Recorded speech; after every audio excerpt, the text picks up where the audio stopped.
Great. Okay. Okay. Samantha, I'm going to turn it over to you and mute myself. Yeah, thank you, Natalie. Thanks. Thanks, everybody, for participating in this. I am Samantha Carvalho. I'm the Director of the Office of Community Housing Development in the Housing Finance Office of the Georgia Department of Community Affairs. And so what my office does is we run the housing construction funds that the state has for affordable housing. So the low-income housing tax credits, and the grants we get from HUD to build housing. But the Georgia Department of Community Affairs has a lot of other housing programs too. And so I wanted to spend a few minutes this morning going over all of them very briefly, so you can jot down and say, oh, that might be something that we could use. And then you can follow up with Natalie and follow up with me later to get contact information to connect with that specific Georgia Department of Community Affairs program. The other thing I wanted to mention is is something that I didn't put in the slides, but Natalie just mentioned it, is the GIG program. And after this, I'd like to send some information about that to sign up, because that's a comprehensive 3-year program where communities can learn all of the best practices for doing good affordable housing planning. And so it's good for y'all to know about it if you're not aware of it now. It's a good program that we operate with Georgia Municipal Association, and Georgia Power is a partner, and the University of Georgia participates in it too. And I think it's been a really helpful way for people to learn about how to do good planning in their communities for just doing smart growth, so that they can anticipate the needs of all of the people and all the housing that they might need as their communities grow. So just to get started here, I wanted to start off with the Georgia Guide to Services from last year. We're publishing a new one this year soon. There's a link at the bottom of this. I encourage you all to go into this Guide to Services online and just note each one of the programs that you think you all want to take advantage of. You may already know about some of these programs, but if you're not aware of them, this is a great resource. The Georgia Department of Community Affairs, the mission of our organization is to serve your community. We have over 60 programs. We operate 13 different affordable housing programs. Many of them have funds associated with them from the federal government that we pass through to your communities. We also have 26 community and economic development programs. And we have our regional reps, and Natalie's here. And this is a great example of a good use of our regional reps, is to just coordinate these kind of meetings for you all to get informed about what we have and what we can bring to your community. I'm going to start with the homeless programs. So we have several different homeless programs. These are funds we get from the federal government, and we have a grant program that we give out to shelters around the state. So the first one is the Emergency Solutions Grant. That is federal funds to support shelters and services and outreach for the homeless. Then we have the Permanent Supportive Housing Program, which used to be called Shelter Plus Care. Those are apartment units and vouchers that we give to people who have chronic mental health conditions or other reasons why they stay homeless. And this allows them to live independently in apartments around the state with their rent being paid for. We have the 811 program, which is also similar for people with disabilities between the ages of 18 and 61. We provide rental housing assistance for folks through that program. And then we have the Reentry Partnership Program, which is a program designed for people who are exiting the criminal justice system. So they might be leaving a prison and they don't have an address to move into. This program will pay for 6 months of them to stay somewhere in a supportive environment while they find a job and get back on their feet. And all these programs are run through DCA. If you're interested in any of them, you can put a message in the chat or you can email me. My email's at the end here, and I can connect you with the staff who operate these programs. Other homeless and special needs programs that we have the Home Access Program. These are for people who may have had an accident that results in a spinal injury and now they're disabled and they own their own house. And this will provide $10,000 worth of financing to open up their doorways, put in ramps, modify their bathrooms, those kinds of things, so they can live independently in the house that they own. We have a program called Housing Opportunities for People with HIV/AIDS. This is a federal fund that we receive, and this provides wraparound services for homeless people who have an HIV diagnosis or have AIDS.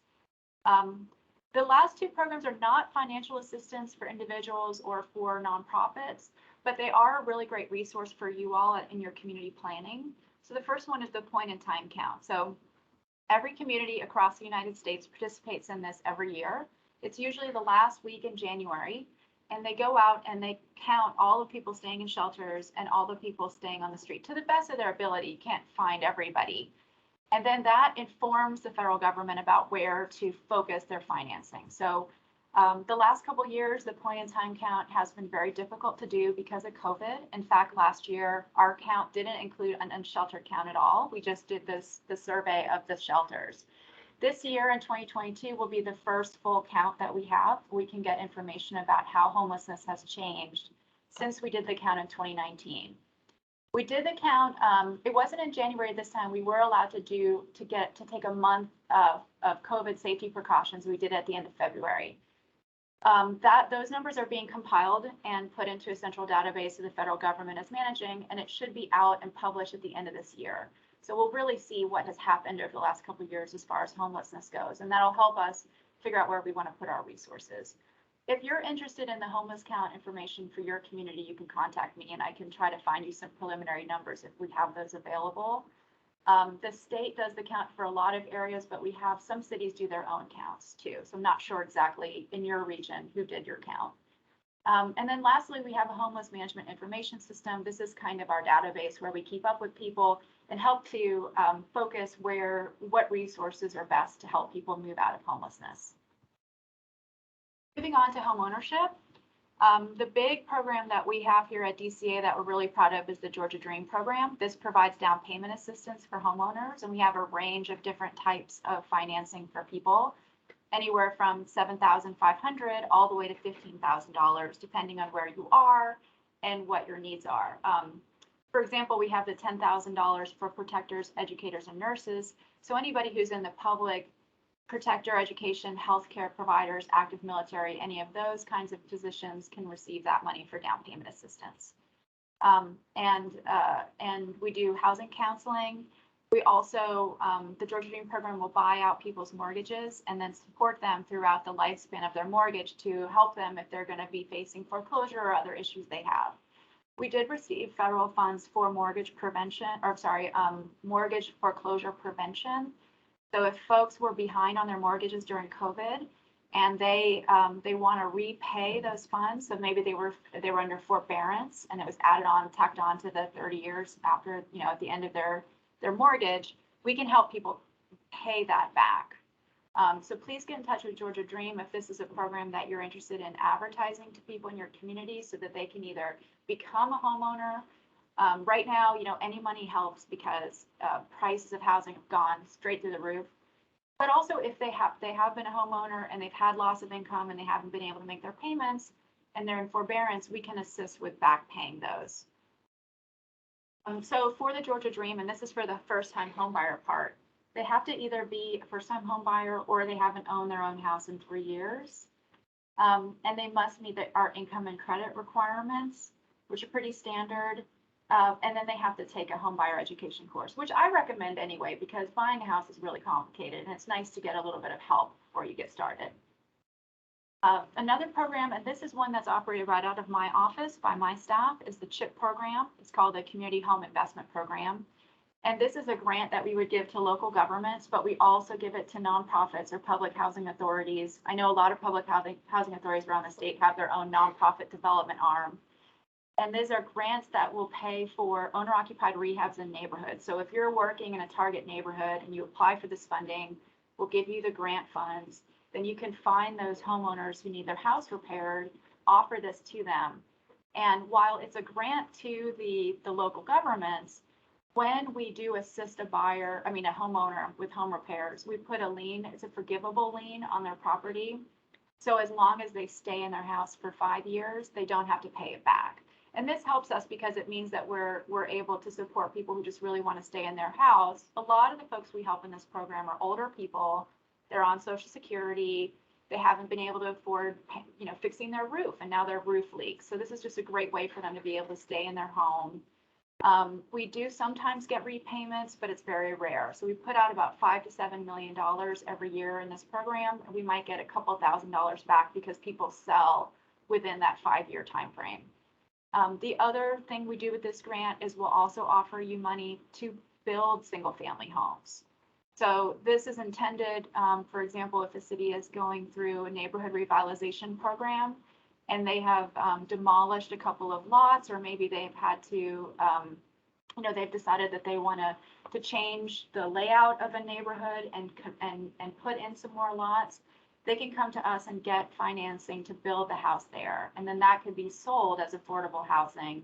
What we'll do is we will subsidize the cost of construction, and cover the gap between what a person can afford and what it costs to build. So for example, and I'm just throwing these numbers out, they're not exactly realistic, but just for the math on this example, if you're building, if it costs $200,000 to build a house, but what's affordable for somebody is $150,000, we'll cover that $50,000 gap. And then that's put on a lien that's forgivable over time also. So this is an annual competitive grant application. Our applications will be released in the fall, and then they'll be due back in January. So we just had our last funding round. We got 23 applications and we funded 15. So it's a pretty good odds that if you apply, you'll be likely to get financing. And if you're interested, I can connect you with a grant administrator in your area who could apply for you, or you all can do it in-house, or just ask questions about the program in general. Okay, now I'm very excited to announce that we are starting a new program. And there's a number of reasons why we're doing this. One, we realize that it is becoming almost impossible for first-time home buyers in Georgia to buy property now. The costs have just gone up so fast. So it's been really difficult. We also have received more money from the federal government for rental housing construction. So we're rolling over some of the money we usually would invest in rental housing into home ownership. We also are very excited that there was some financing we got after the end of the last recession that we've been able to recycle through loans, and now it's not income restricted. So we're going to be putting out a loan program for builders to apply to us. We'll provide 40% of the financing at very low interest rates. So we'll give, if you apply to us and we say, you've got a great team, you've got a great plan, you have a letter from us, you can take to a bank and get the other financing for the other part of your development.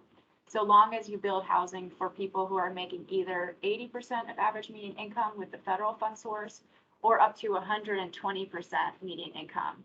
So that's nice because we have not usually had a fund source that supports those people in that middle income range, but we really need it now because housing is getting unaffordable for them too. So we hope to have the application out this summer, and it'll be for an initial investment of $20 million. We hope to build around, at least 250 houses with that around the state. And it's not enough to really meet our demand, but it's at least something that we can do. And we want to turn it into a revolving loan fund after those loans are repaid. Okay, so moving on to rental housing. So the big financing we have, and really the biggest source of financing in the United States for rental housing construction, is the low-income housing tax credit. It's a very competitive process. We develop about 10,000 apartments per year with this program, and about 30 to 40 of them are for seniors. So we're building a lot of senior housing with this. And typically the people who are moving in are making around 60% average median income to be eligible for the units. And then the properties have to stay affordable for a number of years. It's at least 15 and it goes up to 30 depending on the financing we provide. And then we pair it with our federal funds, our federal grant funds too. The application for this is due in May. So that'll start our funding round, and we'll make awards in the fall for those. This is financing that's developers come to us directly, but they'll work with cities to get scoring points on meeting some of our scoring criteria having to do with being aligned with community planning and having good community amenities nearby the places that they're building. We want to make sure we're building rental housing in areas with good schools, if they're for families, and good healthcare options for those seniors that we're trying to get into our housing. We have the Housing Choice Voucher Program, which used to be called Section 8, and that's operated out of DCA, and we provide rental assistance to people. We just got a number of vouchers through the COVID relief money, so we were able to get out more vouchers. Usually the wait list for this is pretty tight. But if you're interested in finding out more about the Section 8 program, I can connect you with people who might be able to assist. For us, the challenge for Section 8 is finding landlords who are willing to take the vouchers. And that's something that we're working really hard on to make sure that if you are able to get a voucher, you have someplace decent to move into with that voucher.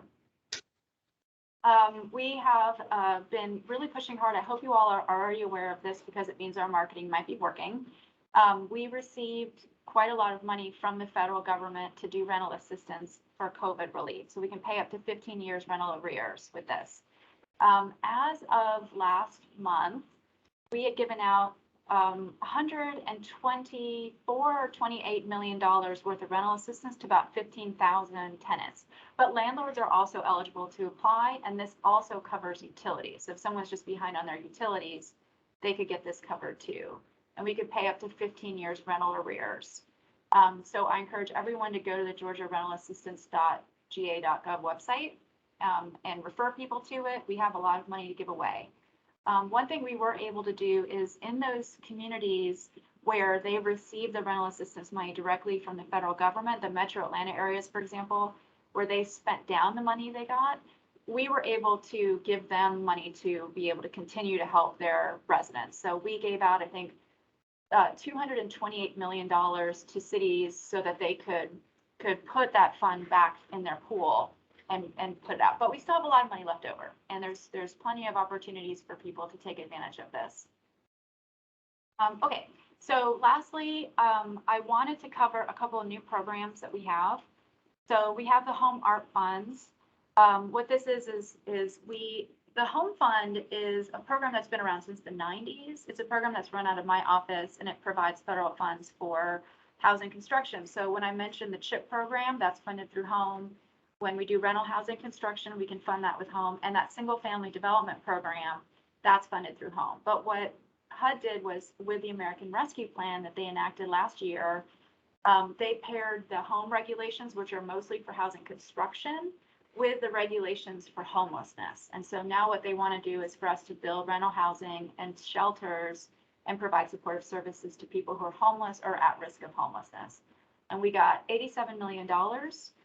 Which was about 3.5 times our annual allocation to spend by 2030 for this. In addition, so Home is a program that's given out to large cities and counties and states. So these are all the cities and counties that received the Home Art Funds also.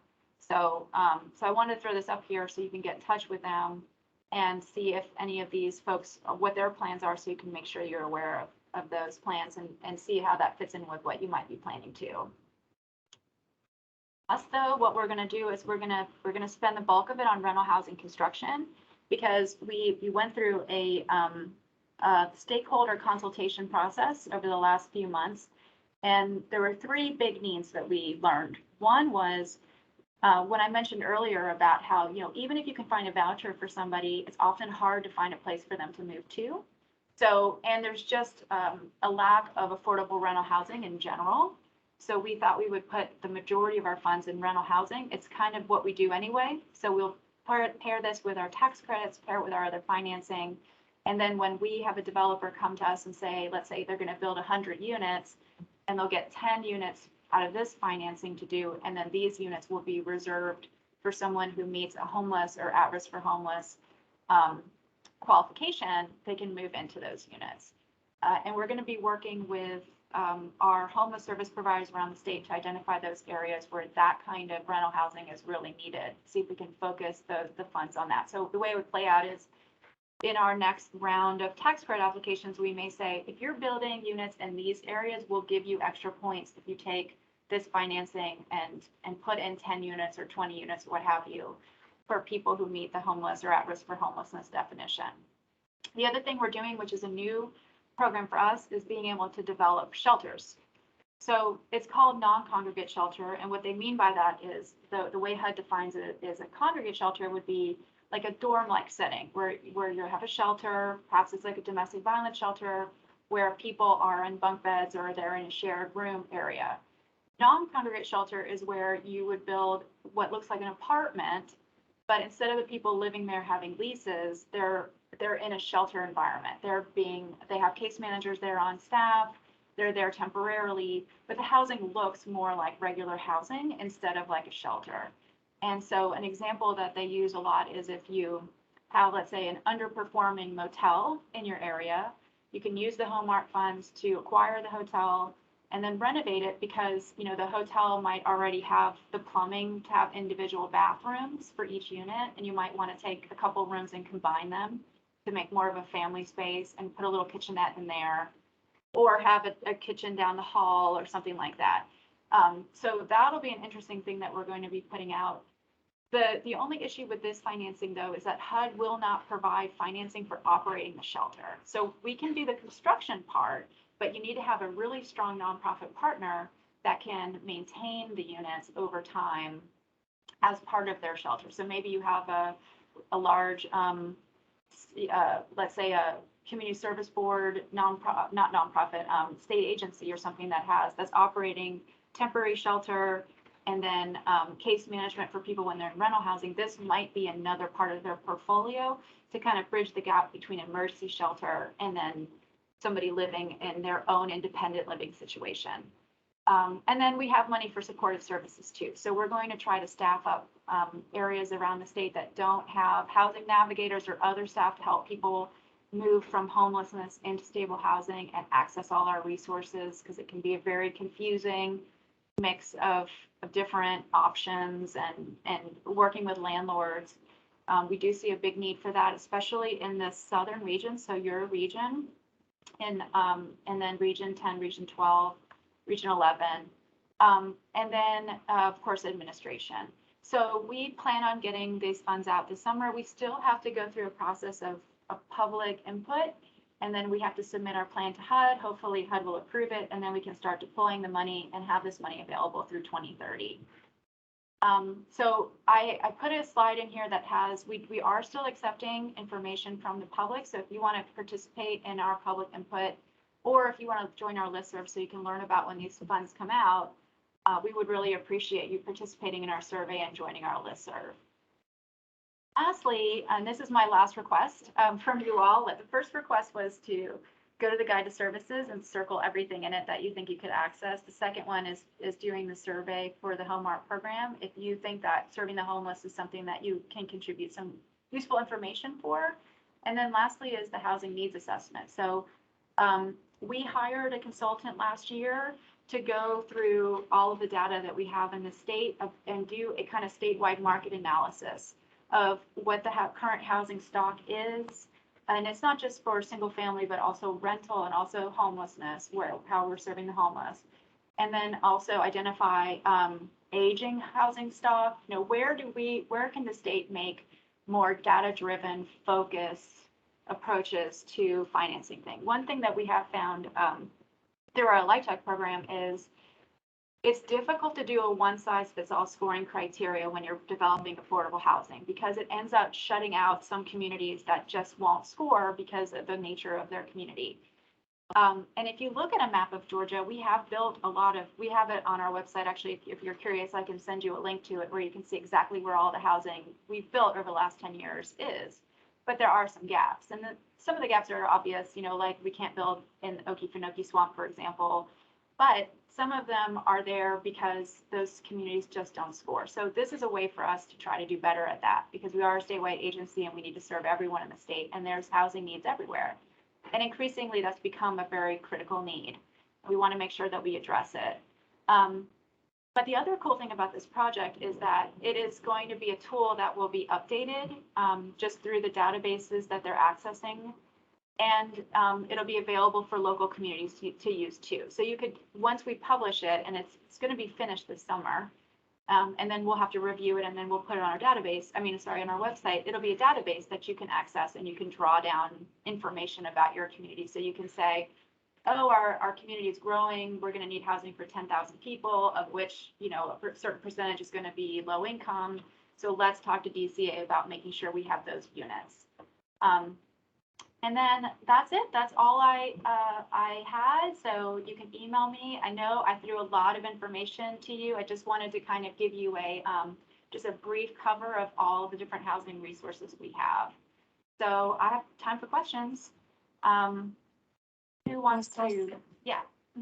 Thank you. So, I just want to let everybody know if you came in late, we're going to email out, you'll get an email from me with the slides so that you can directly click on the link. So don't worry if you couldn't scramble and, write everything down. And hopefully the recording was a little squirrely this morning. It started recording like 20 minutes before we began automatically. So I'm hoping that I can get a clean recording to send out as well. So just bear with us. We work with free resources pretty much. So just keep that in mind. It's not going to be fancy and edited. So if you have any questions, just unmute yourself and go ahead and ask Samantha, or you can type it in the chat there. Really helpful information. I'm excited about our new programs too. I am too. Yeah. Let's see. And thank you, Cheryl, for putting the links in the chat. Okay, I don't see any questions coming in. Well, that's great. I bet you probably will have some questions once you have a chance to go back and look at this stuff again, and you'll have my slides. And we are available anytime. Thank you so much, Natalie, for bringing this together. I really love the opportunity to speak to groups like this. We don't have a marketing budget for our programs, and so this is our opportunity to get the word out. And I always try to remind you all that we are here to serve you. So we get the money from the federal government, but we're not doing any of the work in the local communities. You all are. So please access our programs. We have some communities that have done a very good job of being able to plug into a lot of different programs, do a variety of different things. We love it when we can layer our financing, when we can leverage other resources to make a big impact in our programs. So please take advantage of that and contact me anytime. I'm always happy to have a conversation with you all about your specific program needs. Thank you. We do have one question actually two, but the first question in the chat was, what is the income threshold? I'm not sure what program this is referring to. That's not an easy answer because there are a lot of different types. So for example, just within our rental housing program, we have different financing. Some of it's available for people making 30% average median income. And by the way, I know not everyone has memorized the average median income table for your community, right? So if you are curious about what that actually looks like, what does 30% of median look like for your county, you can email me and I'll send you a link to the HUD database that we use and you can look it up. But some of the programs are at 30%, some are at 50, some are 60, some are 80. Now we have a new program at 120. So it really depends on the program what the income is. But you can bet that a lot of it is going to be serving people under the median income for your area. Awesome. And Gail, I'm going to type in the response to your question. Your region rep is Kelly Lane. So I'm going to give you her email here. Yeah, and you, yeah, go ahead. I have an old slide that has a map that doesn't have your name on it, and it doesn't have Tracy's name on it, and I don't know if there's anyone else who's changed. Do you know when the updated list will be? And then I can just add, I guess if you all want to send it to me, because I use it a lot in my presentations to have the regional map in there and the contacts. So if I remember correctly, I think Corin sent us a new one, but I'll double check. Okay, thanks. And we're waiting for a new Region 10 rep still. So Angie, did you have a question? Yeah, I was just going to ask because this may fall in one of those beginning slides programs, and Natalie, you can probably get with me also on this. But so, is there a program like to form a shelter in like an existing location, structure, a house? Because we literally don't even have a shelter in our area, and it's much needed. So I have some structures that I'd like to save. That I also could probably cross some programs to create a shelter in a structures. And so Natalie, can you probably know of some of the ones like I'm talking about, like the school, Natalie. And so is there anything? Yeah, I'll tell you this program at the top here, the Emergency Solutions Grant, that is our primary fund source for emergency shelters. And it's competitive though, so they do an application every year, and they'll finance the development of an operation of the shelter. But I think that because we have that new non-congregate shelter, and I'm going to go to this slide next, this one, This program here, that second line with the $87 million, that might be a great place to get it started. Because while it isn't like a shelter where it's, one building with a couple of rooms that have bunk beds in it or what have you, which is kind of the shelters that most of us are familiar with, this might actually work out great, because I could envision maybe 5 to 10 units of like single room with a bathroom connected together or separate, and then maybe a cafeteria or something else for food. That would be the most simple construction, and we can finance the entire cost of construction for that, including acquisition. It could be new construction, or it could be a rehab of an existing property. So if it's an apartment building or something like that, and the only the restriction on it is each unit, whether it's a individual person's unit or a family's unit, has to at least have a bathroom. So you can't build a bunch of like a dorm with a bathroom down the hall, but they don't have to have their own cooking room. You can have a little kitchenette or no cooking at all, maybe just a microwave and a fridge, and then have a kitchen down the hall. That might be appropriate too. So if you're interested in more details about that, I can send you, there's a couple of fact sheets that HUD put together that are really easy to follow. They kind of give you all the rules about it. The other thing too is, one thing that's interesting about this is whether you want to operate as a shelter forever, that's great. But if you want to use this to acquire a property, fix it up, turn it into like a bunch of studio apartments, operate it as a shelter for a short amount of time, and the time is dictated by how much financing we put in. So if we acquire the property and build new housing, it's 15 years you have to operate it as a shelter, and then after those 15 years you can convert it to rental property. The shortest amount of time, I think, is 3 years.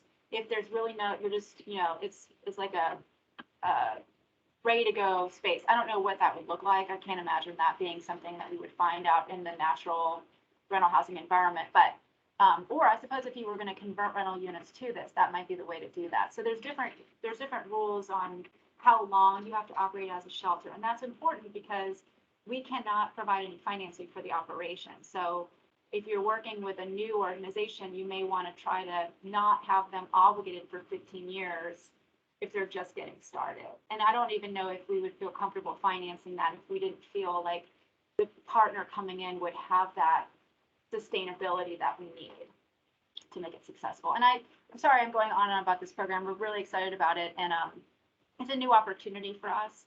So forgive me for blabbering on about it. I think it's great. And we have, sorry, my cat just joined me behind me. I don't know if you can see. It's starting to rain here pretty good.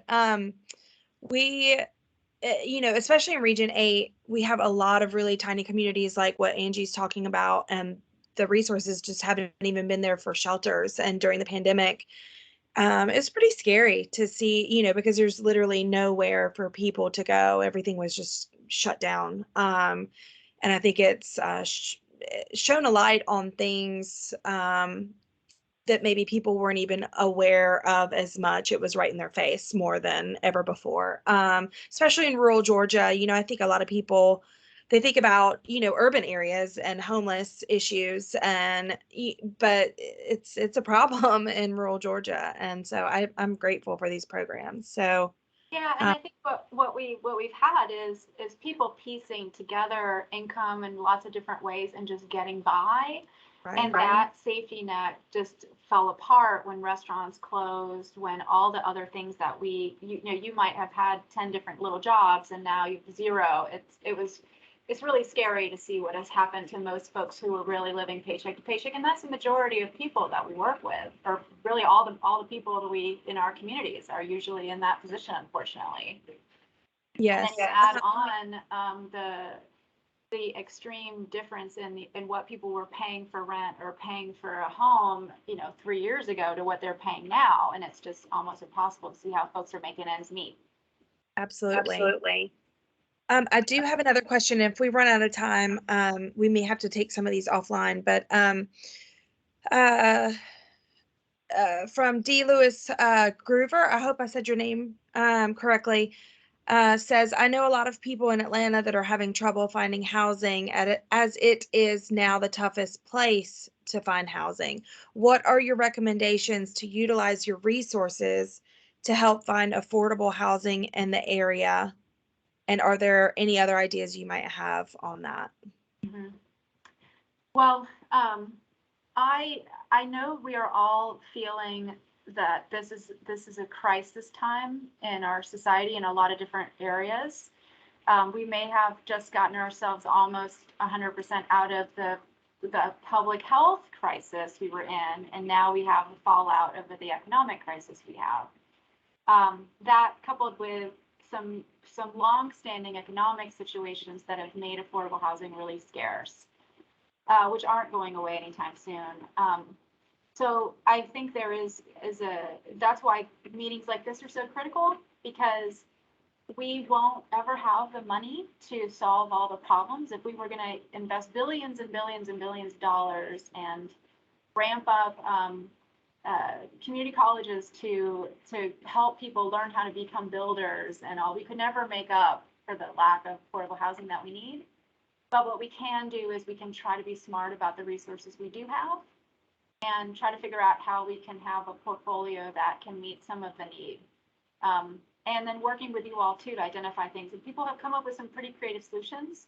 Like one example that I like to use is the city of Atlanta did a housing plan recently, which allows for, if you're building affordable housing, they'll let you look at lots that are not usually the kind of size lot or the shape lot that you would usually permit for building affordable housing or to build housing. So little corner lots or long stretchy lots where you can build something, but it wasn't something that they had thought of before, but that's a way to build them into communities, and you can build smaller units, or letting people put 2 units on one piece of property when they would have otherwise only let you have one. So little tiny things like that that you can do that's more policy oriented, planning oriented, rather than financing new construction. One statistic that I think is really tough is that after we got out of the 2008 housing recession, a lot of builders either just retired or they moved on to something else. And it's not easy to encourage young people to go into the industry. Those jobs are really hard. They're outside. There's a lot of other ways that you can make money these days that don't require you doing that kind of thing. But just from that one, labor market problem we have, and then you compile that against a lot of other issues, it makes it really tough. I don't want to discourage people because I think there are opportunities, but I think it's just getting tougher and tougher, as everyone knows, to find housing. All of us see that in our day-to-day life. Yeah.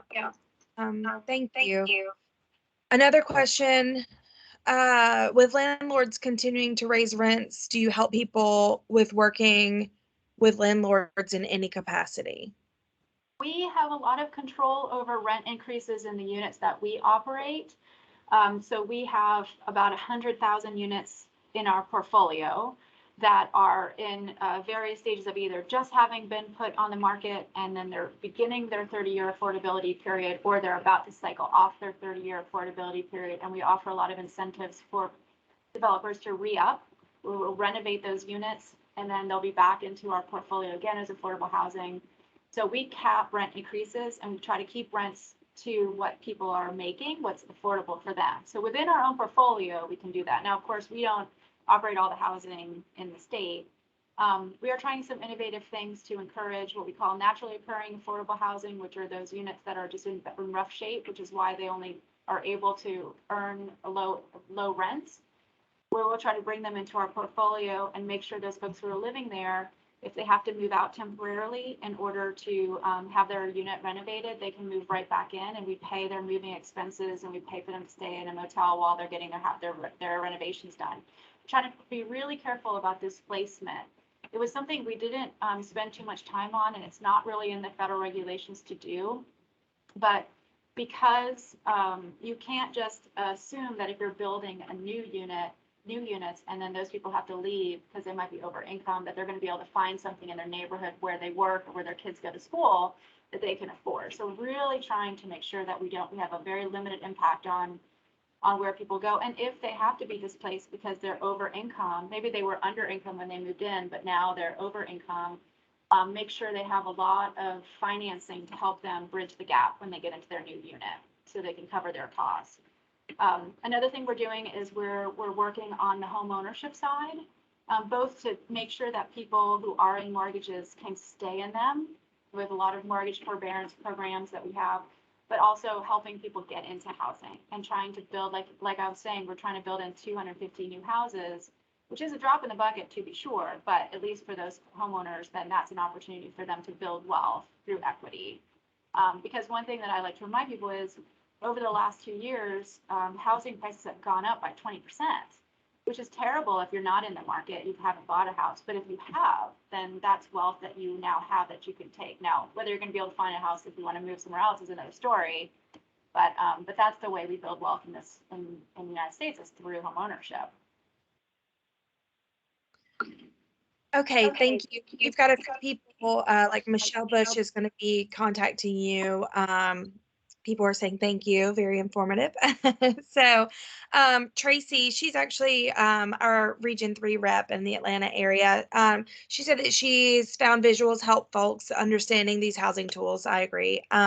Is there a place online with the images of the LIHTC homes that you've shared in your presentation, Samantha? Yeah, as a matter of fact, I wonder if I have a presentation that I did recently, trying to see if I probably won't be able to find it right here, but where we did a bunch of pictures. One thing that's great is if I send you the map that has all of the units, you can look it up and you can see what apartments in your community. You'd be surprised at how many apartment buildings in your community are ones that we manage and are affordable housing. You would never tell from the outside that they're affordable housing. We're trying really hard to make all of our units look like market rate units. And then the other thing too is, if I were to show you a bunch of pictures in Metro Atlanta, you're going to see a lot of high rises, not high rises, but like 3-story to 5-story kind of apartment buildings with parking decks and elevators and those kinds of things. But in other parts of the state, that's not what we build. We might build like duplex looking kind of units, things that are more scaled to your neighborhoods. We don't want our housing to stick out. We want it to look like what anyone else might want to get, but just at half the price of what they would find in the open market. Awesome. So, yeah, so Tracy, that's a great recommendation. And what I'll do is I'll try to find that old presentation and send it to you, Natalie. And I'll also send out the map tool that we have. There's also a website called Georgia Housing Search, where people can look up our portfolio that way, where if they're looking for, where can I rent in my neighborhood, it'll list out those units. So I'll send that out to you, Natalie, if you can send it out to everyone. Okay. And I will include everybody. You don't have to worry. Michelle, I think that you're asking for some of the information that she just mentioned. I'll send it to everybody. I'll include every single thing. So it might be a few days, so y'all just be patient so we can collect everything. One more question here. I think it's Deanne is how I say it, Deanne Holsley. Is there any assistance available specifically for African American women or veterans? Also tiny housing units for low income individuals. Mm-hmm. Yeah, the tiny house movement has really picked up speed. We have updated our codes, our state codes, to be able to include provisions for that too. There are a number of different examples around the state of communities. If you're interested in touring any, I'm sure I could probably find those neighborhoods. As far as veterans, we have the Veterans Administration has vouchers. VASH vouchers is what they're called, and they're specific for veterans. I think they might be specific for homeless veterans now that I think about it, but I'm not quite sure. And DCA doesn't have a program that's specific for African Americans or veterans or other special groups, mostly because we are trying to make our financing available to everyone. And then, like, for example, I'll give you an example of the CHIP program where a city can access our financing. We're not going to set limits on like who they can serve, but they may set limits. They may say, we actually only want to support our seniors or this neighborhood or what have you. I mean, there are fair housing requirements we have, and we always make sure that we check their criteria for people accessing their resources to know that they don't run against our fair housing requirements. But people can set up programs with preferences. We just at the state level just want to if we're setting a preference, it might just be that we just want to make sure we build in places that have good jobs, good schools, good healthcare, good transportation, those kinds of things. Now, as I say that, I know there's a lot of rural areas that don't hit those marks, and we give accommodations for that too. So, you know, we're not only going to build where there's a subway system, for example. Like, I know that's not practical for a lot of places. It's also not practical to assume every community has a plan either, you know. So we try to make it available for everyone, and that's one of the things about the housing needs assessment too, is trying to make sure that we identify those gaps where our scoring criteria has been limiting people's options for applying for our financing. Thank you. Cheryl Kolb is our Region 8 contact for the Georgia Rental Assistance Program, and she's on this call. And thank you so much for putting your contact information in the chat box here. If you're not able to access the chat box and you need more information about Georgia Rental Assistance and you want to talk to someone, you can email me and I will be glad to put you in contact with Cheryl. And Cheryl, if I know you don't mind, but I'm just going to put your information in when I send everybody the slides and that as well, so that we can have everything all in the same place. So, and I'm so glad we have so many partners like Cheryl here, and we have so many people from housing authorities and Family Connection, and just really great partners that are within our communities. And I was just so excited when I was seeing all the registrations coming in for today, just seeing how many partners are showing up that may not also have direct you know, hands in housing in particular, but obviously their customer base or their, you know, constituents, the people that they serve are obviously impacted by housing needs. So I just think it's great to see everybody come together. And please go to your local government and ask them to, you know, invest in these kind of programs. And, you know, they need to hear from you as a citizen as well if you're not in a local government role. That really helps them know that it's a need and that you see that need and you can bring people together and create solutions. That's, you know, that's something that Angie Matthews, who's on the call asking questions, we've been working on something for, you know, Macon County, which is one of the counties in our region, and, you know, dealing with not only blight issues, but also a housing need. And, you know, so there's some creative partnerships that are coming about because of that. And I just see really great things happening in all of our regions. Samantha, thank you so much. You're always just such a great resource. You have so much information. So I appreciate you. And thank you all so much for attending. Like I said earlier, I'm available. Just send me an email. You know, I'd be happy to connect you. Georgia is really fortunate that we have all these programs under the same umbrella of the Georgia Department of Community Affairs, because it means we can talk to each other and we can think about strategies. I didn't put the GIC slide in here because this old presentation was from a GIC conference and I had a blind spot about that, but I do want to send, Natalie, I'll send that GIC information because that's a good starting point. That's a very innovative thing that we do in Georgia. Not a lot of states have that program where cities can learn from each other, which is great. So yeah, so thanks everybody. Appreciate it. Thank you. Y'all have a great day and stay safe. All right. Bye y'all. Bye. Bye.